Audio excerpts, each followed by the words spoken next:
Welcome to Adya media. Viveka హత్య కేసులో షర్మిల సంచలన వాగ్మూలం.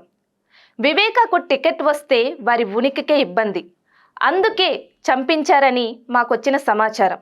ఢిల్లీలో సిబిఐ అధికారులకు సమాధానం చెప్పిన షర్మిల, అంతకు ముందే ఆమెకు సిబిఐ నోటీసులు గత నెల 7వ తేదీన ఢిల్లీకి వెళ్లి స్టేట్మెంట్ చెల్లెలిపై భగ్గుమన్న జగన్ వివేక హత్య కేసులో షర్మిల సిబిఐకి వాగ్మూలం ఇచ్చారని తెలిసి జగన్ అగ్గి మీద గుగ్గులమైనట్లుగా తెలిసింది. ఇప్పటికే అన్నా చెల్లెల మధ్య విభేదాలు తలెత్తిన సంగతి తెలిసిందే. వివేక హత్య సూత్రధారులను జగన్ రక్షిస్తున్నారని బలమైన ఆరోపణలున్నాయి. ఈ నేపథ్యంలో సిబిఐకి షర్మిల వాంగ్మూలం ఇవ్వడాన్ని జగన్ జీర్ణించుకోలేకపోయారని తెలిసింది. దీనిపై తల్లికి ఫోన్ చేసి తన ఆగ్రహం వెళ్లగక్కినట్లుగా సమాచారం. ఇప్పటిదాకా ఓపికతో ఉన్నానని, షర్మిల తన పరువును బజారుకు ఈడుస్తుందని జగన్ మండిపడుతున్నట్లుగా తెలుస్తుంది.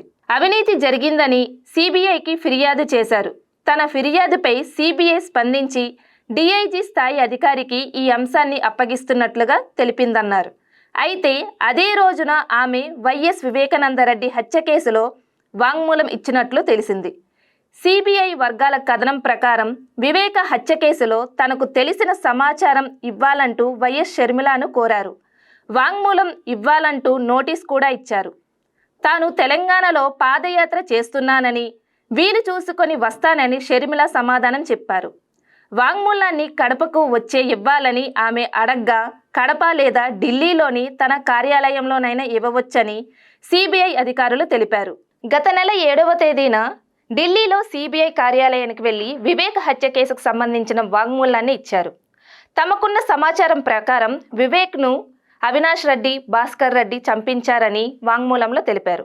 దీనికి కారణం ఏమిటని ప్రశ్నించినప్పుడు వివేకానంద రెడ్డిని హత్య చేయడానికి ఇతర కారణాలేవీ లేవు, ఆయనకు సుదీర్ఘ రాజకీయ చరిత్ర ఉంది, శత్రువులు కూడా లేరు, స్థానికంగా ఆయనను అందరూ గౌరవిస్తారు, వ్యతిరేకించే వారెవరూ లేరు, అయితే కడప ఎంపీ టికెట్ విషయంలో మా కుటుంబంలో గొడవలు ఉన్నాయి, టికెట్ కోసం మా బాబాయి వివేక్ గట్టి పోటీదారుగా ఉన్నారు, వైఎస్ అవినాష్ రెడ్డి కూడా టికెట్ కోసం పోటీ పడుతున్నారు, వివేక ఎంపీగా పోటీకి దిగితే తమ ఉనికికి ఇబ్బంది అని అవినాష్ రెడ్డి, భాస్కర్ రెడ్డి ఆయనను చంపించారని మాకున్న సమాచారం అని షర్మిల చెప్పారు. గత నెల 21వ తేదీన ఆమె మరోమారు ఢిల్లీకి వెళ్లి కాళేశ్వరం ప్రాజెక్టుపై ఈడీకి ఫిర్యాదు చేశారు.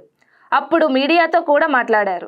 కడప ఎంపీ టికెట్ తనకు ఇవ్వకపోతే షర్మిలకు లేదా విజయలక్ష్మికి మాత్రమే ఇవ్వాలని వైఎస్ జగన్ వివేకాన్ని కోరారని, ఈ నేపథ్యంలోనే వైఎస్ అవినాష్ రెడ్డి ఈ హత్య చేయించారని కోణంలో దర్యాప్తు చేస్తున్నామని సిబిఐ పేర్కొంది కదా, దీనిపై మీ స్పందన ఏమిటి అని మీడియా ప్రశ్నించగా, వాస్తవం అని షర్మిల సూటిగా స్పందించారు. నా కుటుంబంలో జరిగిన ఘోరం ఇది, సునీతకు న్యాయం జరగాలి, మా చిన్నాన్నను ఎవరు ఇంత ఘోరంగా హత్య చేశారో వారి పేర్లు బయటికి రావాలి, వాళ్ళకి శిక్ష పడాలి, దీన్ని ఎవరూ అడ్డుకోలేరని వైఎస్ షర్మిల తన ఆగ్రహాన్ని వ్యక్తం చేశారు.